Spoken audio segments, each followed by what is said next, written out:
Welcome to cricket podcast with T&A। हम लोग cricket expert तो नहीं है, पर क्रिकेट फैंस ज़रूर है। तो आज के वीडियो में हम लोग क्रिकेट के बारे में बात करेंगे, जिसमें हमारी अभी इंग्लैंड की सीरीज़ चल रही है। ODI सीरीज़ शुरू होने वाली है।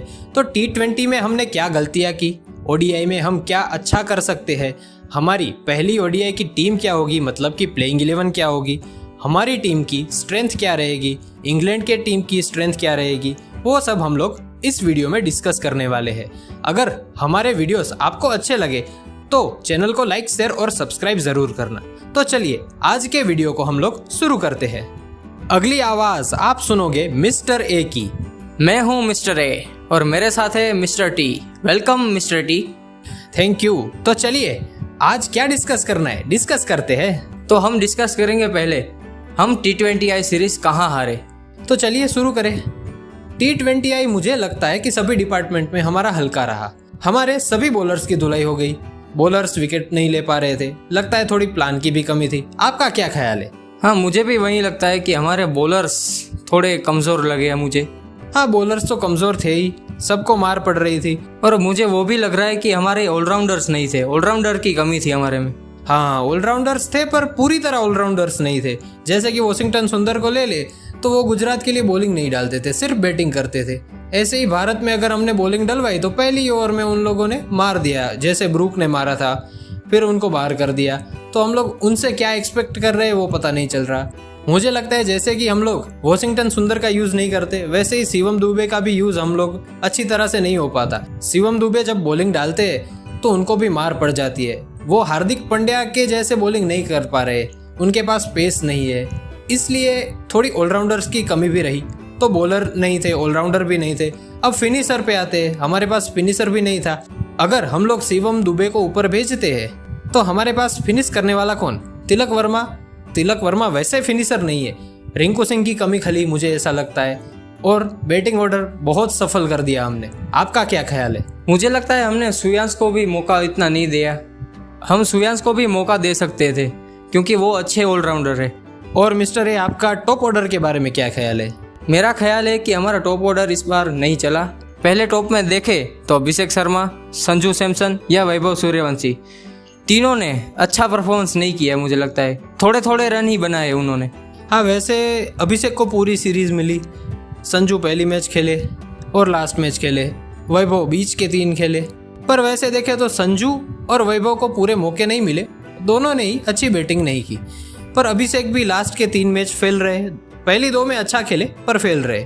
वैसे ही ईशान किशन को भी देखे तो पूरी सीरीज में अच्छा तो नहीं खेले, मतलब कि बैटिंग नहीं हो पा रही और एक ही प्रकार से आउट हो रहे थे। आउट होने का सभी का एक ही तरीका था, क्रॉस लाइन मारो और हवा में जाती थी गेंद और कैच आउट हो जाते थे, ऐसे आउट हो जाते थे। श्रेयस अय्यर ने कुछ अच्छा किया, शुरुआत की पहली मैच 67 बनाए, दूसरी में भी अच्छा खेल रहे थे पर गलत शॉट गलत वक्त पे मार के आउट हो गए। फिर थर्ड में तो कोई नहीं खेला, 76 पे ऑल आउट, और फोर्थ में 80 बनाए और लास्ट में थोड़ा अच्छा खेले। मतलब श्रेयस अय्यर का परफॉर्मेंस डिसेंट था, ऐसा कुछ कह सकते हैं। मैं इसमें कहना चाहूंगा कि श्रेयस अय्यर ने अपनी कप्तानी इनिंग, सभी में तो नहीं पर कप्तानी इनिंग खेली है। हाँ, मतलब उन्होंने जिम्मेदारी तो ले लिया। आयरलैंड सीरीज में उतना अच्छा नहीं खेले, उन्होंने भी मारना ही चाहा, पर इंग्लैंड सीरीज से वो समझ गए कि मुझे खड़े रह के खेलना पड़ेगा। हाँ। फिर फिनिश तो नहीं हुआ। और एक और डिपार्टमेंट तो रह गया, फील्डिंग, जो सबसे कमजोर हो चुका है हमारा डिपार्टमेंट। मुझे लगता है कोई फील्डर अच्छा नहीं कर रहा। हो सकता है कि आपका बॉलिंग में दिन ना हो, बैटिंग में दिन ना हो, पर फील्डिंग में तो आपको अच्छा करना पड़ेगा। आपका क्या ख्याल है मिस्टर ए? जी, कैचेस विन मैचेस, ऐसा ही है। तो कैच आप पकड़ोगे तो ही मैच जीतोगे। पर मुझे तो लगता है कि ग्राउंड फील्डिंग भी हमारी कमजोर है, क्योंकि इंग्लैंड वाले में स्पेशली जहाँ पे बेंटन खड़े थे वहाँ पे उन्होंने लास्ट 2 मैच में 2 से 3 चौके रोके। वहीं पे हमारे फील्डर जो खड़े थे उनसे चौके चले जा रहे थे, तो वो सब डिफर तो रह गया, इसलिए हम लोग T20 सीरीज हारे मुझे लगता है। चलिए अब टॉपिक को चेंज करें मिस्टर ए। जी करते हैं अब टॉपिक को चेंज। तो हमारा नेक्स्ट टॉपिक क्या रहेगा? अब हम चलते हैं ODI की तरफ। तो आपको क्या लगता है मिस्टर टी, हमारी ODI टीम T20I की तुलना में कितनी स्ट्रॉन्ग है? तो सबसे पहले देखें तो विराट कोहली और रोहित शर्मा वापस आ रहे हैं बैटिंग में, गिल भी वापस आ रहे हैं, हमारे कप्तान है वो। तो फिर बैटिंग में ही देखें तो KL भी आ रहे हैं वापस, जो कि कीपरिंग भी करेंगे। और हमारे जो नंबर 1 गेंदबाज है जसप्रीत बुमराह, वो भी वापसी कर रहे हैं। शायद मेरे ख्याल से 2023 वर्ल्ड कप फाइनल के बाद वो खेले ही नहीं ओडीआई, वो सिर्फ T20 खेलते रहे। थोड़ा ऐसा है कि उनको जो वर्ल्ड कप आ रहा है वही खिला रहे हैं हम लोग, वो तो दूसरी बात है, पर वो हमारे आ रहे हैं तो वो हमारी स्ट्रेंथ बढ़ जाएगी। साथ में हाँ, मैं वो तो भूल गया कि कुलदीप यादव भी आ रहे हैं, तो स्पिन डिपार्टमेंट भी अच्छा हो जाएगा। मतलब हमारी बॉलिंग अच्छी हो जाएगी और बैटिंग भी स्ट्रांग हो जाएंगी। हाँ, बैटिंग भी स्ट्रांग और बॉलिंग भी स्ट्रांग। पर देखते हैं परफॉर्मेंस कैसा रहता है। चलिए अब प्लेइंग 11 डिस्कस करें। जी, तो पहले मिस्टर टी आप बताइए अपनी प्लेइंग 11। पहले इंडिया की प्लेइंग 11 डिस्कस करते। तो मुझे लगता है कि इंडिया की प्लेइंग 11 रहेगी कुछ इस तरह से। बैटिंग ऑर्डर भी ऐसा ही रहेगा। गिल और रोहित शर्मा ओपन करेंगे, 1 डाउन पे विराट कोहली आएंगे, मतलब कि 3 पे, 4 पे श्रेयस अय्यर। मेरा 5 पे ख्याल थोड़ा डिफरेंट है, हमें ऑलराउंडर चाहिए और नीतीश कुमार रेड्डी बाहर हो चुके, दुबे आ चुके, तो 5 पे दुबे खेलेंगे। फिर 6 पे आएंगे हमारे केएल राहुल। क्योंकि बॉल अभी 34 ओवर्स के बाद चेंज होता है, तो रिवर्स स्विंग की थोड़ी समस्या रहती है। दुबे सीधा रिवर्स स्विंग को खेल पाएंगे नहीं खेल पाएंगे हमें पता नहीं, इसलिए केएल राहुल मेरे हिसाब से 6 पे अच्छे रहेंगे। फिर 7 पे आएंगे अक्षर पटेल। फिर हमारे बॉलर्स आएंगे कौन, तो कि बुमराह, अर्शदीप सिंह, गुरनूर बरार और कुलदीप यादव। मैं जा रहा हूँ एक full time spinner Kuldeep Yadav, 3 pace bowling attack के साथ, जो कि पेस रहेगी हमारी बुमराह, अर्शदीप और गुरनूर बरार। गुरनूर बरार ने अफगानिस्तान के सामने बहुत अच्छा किया था, उनकी हाइट अच्छी है, बॉलिंग अच्छी डालेंगे, इसलिए मैंने उनको लिया है। किन से पहले? प्रसिद्ध कृष्णा और प्रिंस यादव से पहले, और अक्षर पटेल और शिवम दुबे हमारे ऑलराउंडर रहेंगे। तो ये है मेरी टीम। तो मिस्टर ए, आप बताइए आपके हिसाब से क्या होगी हमारी प्लेइंग 11? तो आपने तो अपनी टीम बहुत ही अच्छी बनाई है। आपकी जैसी टीम है वैसे ही मेरी सिमिलर टीम है, पर उसमें मैं थोड़ा चेंज करना चाहूँगा। पर मेरे हिसाब से जो आपकी टीम है ना, उसमें से मेरे एक आधी चेंज है, तो मैं सीधा चेंज ही बता देता हूँ। बोलिए बोलिए। तो आपने शिवम दुबे को लिया था जी, तो मैं उसकी जगह ईशान किशन को लूँगा। ओके, तो मतलब आपके हिसाब से पूरे 5 बॉलर खेलेंगे? जी, पूरे 5 बॉलर खेलेंगे। तो वो तो अक्षर पटेल, कुलदीप यादव, बुमराह, गुरनूर बरार। गुरनूर बरार आपने भी रखे? जी, मैंने भी गुरनूर बरार को रखा है। मतलब कि हम दोनों की टीम तो सेम ही है, पर मेरे में शिवम दुबे रहेंगे और आप में ईशान किशन रहेंगे। जी, पर बैटिंग ऑर्डर क्या होगा? केएलआर ऊपर आएंगे या फिर ईशान किशन ऊपर आएंगे?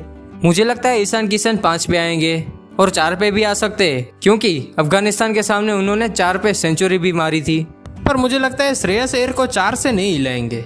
आपका थॉट अच्छा है कि ईशान किशन 4 पे खेले, तो कोई एक्सपीरियंस्ड बल्लेबाज लास्ट के डेथ ओवर्स खेले, पर मुझे लगता है कि श्रेयस ही 4 पे खेलेंगे। खेलना हो तो शायद वो 5 पे खेलेंगे।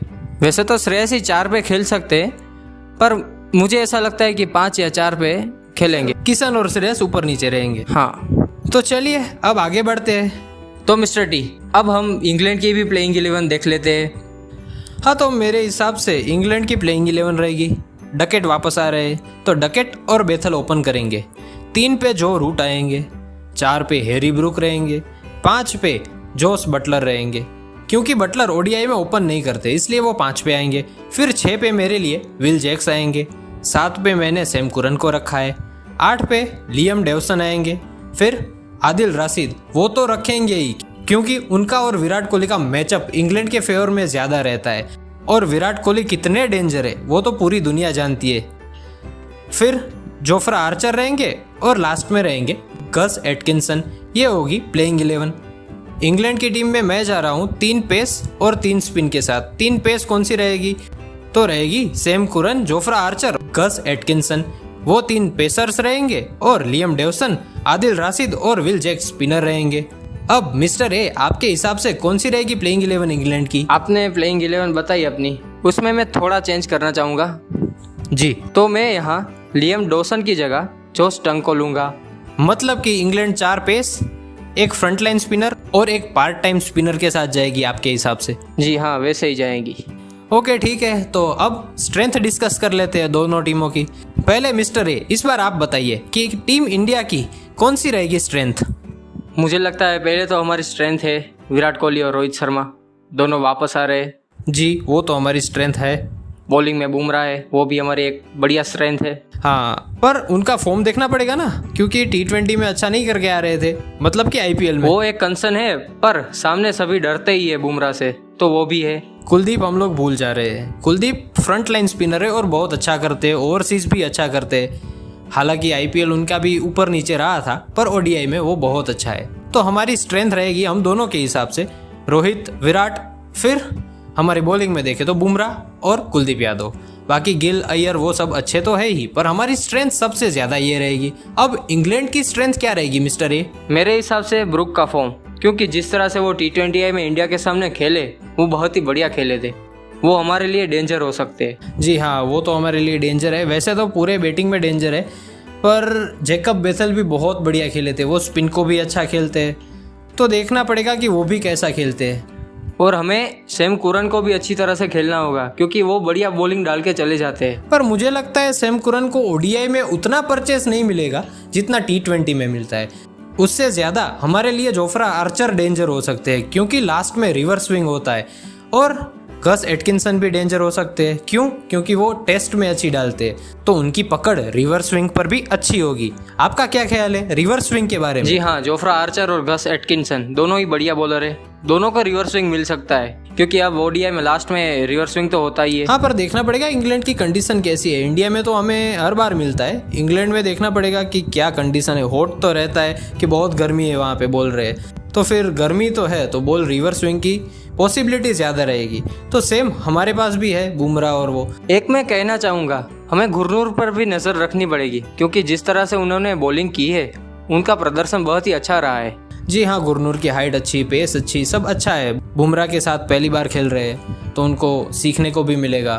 तो देखते हैं, हमारे हिसाब से ये रहेगी स्ट्रेंथ।